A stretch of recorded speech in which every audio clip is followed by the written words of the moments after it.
Israel को बड़ा झटका लगा है। नेतन्याहू का गुरूर टूट गया है, क्योंकि इजराइल जिसे हमास और हिजबुल्लाह के खिलाफ सबसे बड़ी दीवार कहता है, उसको नसरल्लाह के लड़ाकों ने एक झटके में खत्म कर दिया।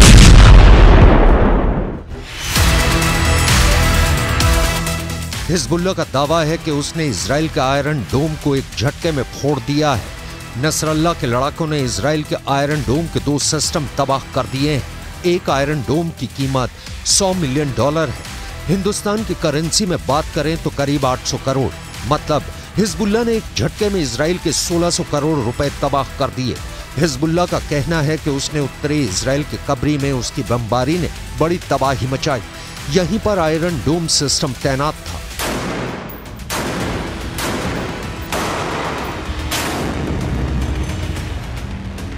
ये बात पश्चिमी मीडिया भी बता रहा है और इसकी चर्चा अमेरिका में भी हो रही है, लेकिन इजराइल ने इस पर पूरी तरह से चुप्पी साध रखी है। हमास के रॉकेट को रोकने वाला आयरन डोम इस वक्त संकट में है। हर हमले का मुंह तोड़ जवाब देने की धमकी देने वाले नेतन्याहू ने आयरन डोम पर हुए हमले पर अब तक कुछ नहीं बोला है। हालांकि ये तो तय है कि इस हमले ने इजराइल की टेंशन बढ़ा दी है, क्योंकि यही वो सुरक्षा कवच है जिसके बलबूते इजराइल अपने लोगों की हिफाजत करता है। उसकी सीमा में आने वाले रॉकेट और मिसाइल को इजराइल अपने इसी मिसाइल डिफेंस सिस्टम से मार गिराता है। 7 अक्टूबर को भी जब हमास ने करीब 5000 रॉकेट से हमला किया तो आयरन डोम ने बड़ी तादाद में रॉकेट मार गिराए थे। हिजबुल्लाह जानता है कि रॉकेट इजराइल पर बेअसर साबित होते हैं, इसलिए अब उसने एंटी टैंक मिसाइलों का सहारा लिया है। वो तोप से भी गोलाबारी कर रहा है। हिजबुल्लाह लगातार इजराइल के लिए सरदर्द बना हुआ है। पहले भी इसने एंटी टैंक मिसाइल सिस्टम से इजराइल के मरकाबा टैंक को निशाना बनाया और अब उसके निशाने पर आयरन डोम सिस्टम आ गया है।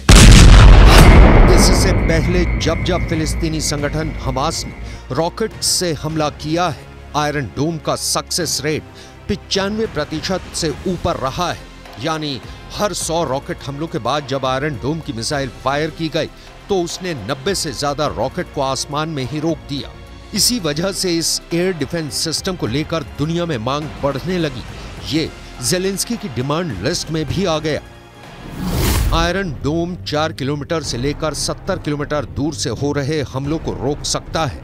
ये मिसाइल को भी रोक सकता है, ये रॉकेट के हमले भी रोक सकता है और तोप के गोलों को भी रोक सकता है। इजराइल की ये हालत देखकर कह सकते हैं कि इन हमलों को रोकने के लिए आयरन डोम फेल साबित हुआ है और इस्तेमाल करने पर बहुत महंगा भी साबित होता है, क्योंकि 1 लाख रुपए की कीमत वाले रॉकेट या तोप के गोले को रोकने के लिए इससे 2 मिसाइल फायर की जाती है, जिनकी कीमत रेंज के हिसाब से 70 लाख से 1 करोड़ रुपए हो सकती है। यानी एक रॉकेट जिसकी कीमत 1 लाख रुपए भी नहीं, उसको रोकने के लिए इस हथियार की इतनी बड़ी कीमत हैरान करती है। अब खुद आयरन डोम पर हमले ने बता दिया है कि नेतन्याहू का कोई डिफेंस सिस्टम पुख्ता नहीं है। दुनिया के सबसे बेहतरीन एयर डिफेंस सिस्टम माने जाने वाले आयरन डोम पर अटैक की खबर ने इजराइल को 440 वोल्ट का करंट लगा दिया है। ये नेतन्याहू के लिए भी बहुत बड़ा झटका है। लेकिन सवाल है कि अब नेतन्याहू इन हमलों का जवाब कैसे देंगे।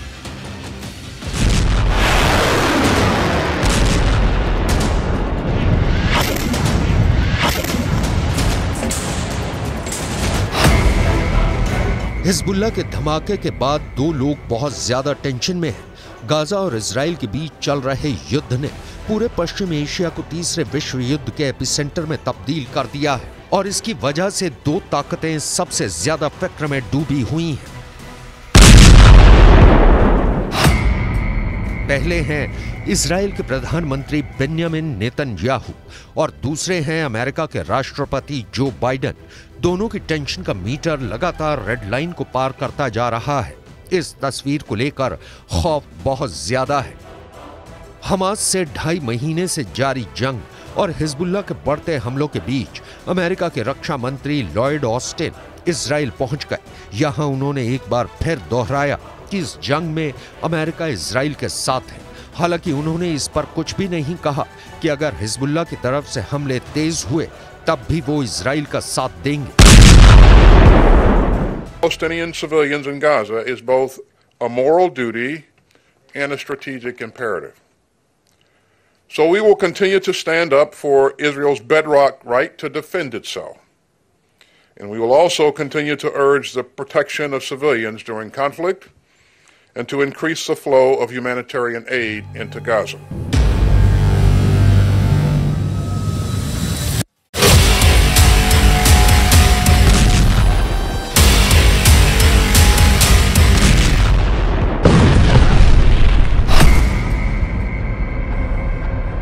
एक तरफ हमास गाजा पट्टी में इजरायली सेना को कड़ी टक्कर दे रहा है, दूसरी तरफ लेबनान बॉर्डर पर हिजबुल्लाह लगातार फायरिंग कर रहा है। ऐसे में सवाल है कि इजराइल के लिए अगला खतरा कौन सा आने वाला है। ये बात नेतन्याहू अच्छी तरह से जानते हैं कि इस जंग में अमेरिका से भले ही उसको मदद मिल जाए, लेकिन युद्ध तो उसे खुद लड़ना होगा। मोर्चे पर उसके ही सैनिकों को तैनात होना होगा। इसलिए हिजबुल्लाह की तरफ से हमले तेज होने के बाद नेतन्याहू ने अपना वॉर ट्रायंगल तैयार कर लिया है। नेतन्याहू के वॉर ट्रायंगल में सबसे बड़ा कोना गाजा में हमास का पूरी तरह खात्मा है। नेतन्याहू के वॉर ट्रायंगल में दूसरा बड़ा कोना लेबनान में हिजबुल्लाह का अंत है, जबकि नेतन्याहू के वॉर ट्रायंगल का तीसरा सबसे खतरनाक कोना है सीरिया, जहां पर इजराइल की एयरफोर्स ने हमले तेज कर दिए हैं।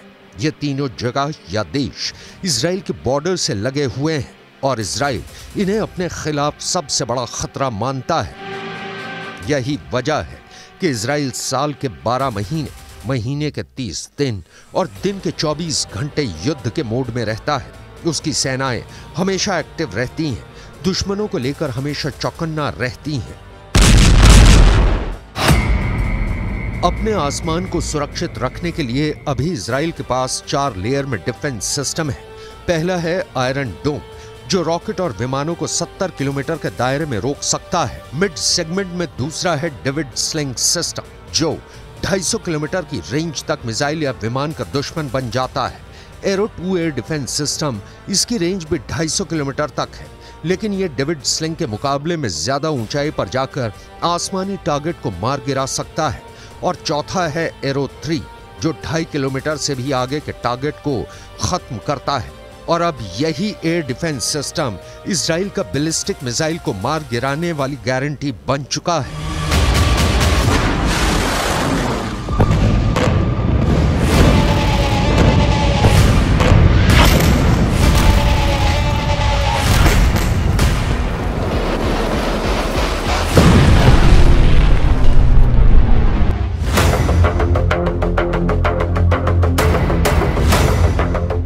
अपने 4 लेयर डिफेंस के चलते ही नेतन्याहू का जोश हमेशा हाई होता है।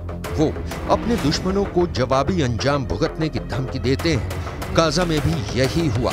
7 अक्टूबर को अटैक के बाद से गाजा पर इजराइल का हमला जारी है। युद्ध का अंत कब होगा ये फिलहाल कोई नहीं जानता, लेकिन जैसे जैसे युद्ध लंबा खिंचता जाएगा, मौत के आंकड़े भी बढ़ते जाएंगे, बर्बादी भी बढ़ती जाएगी। फिलिस्तीन के स्वास्थ्य मंत्रालय की माने तो युद्ध में अब तक 19,400 फिलिस्तीनियों की मौत हो चुकी है। दूसरी तरफ इजराइल के 129 सैनिकों की जान चली गई है।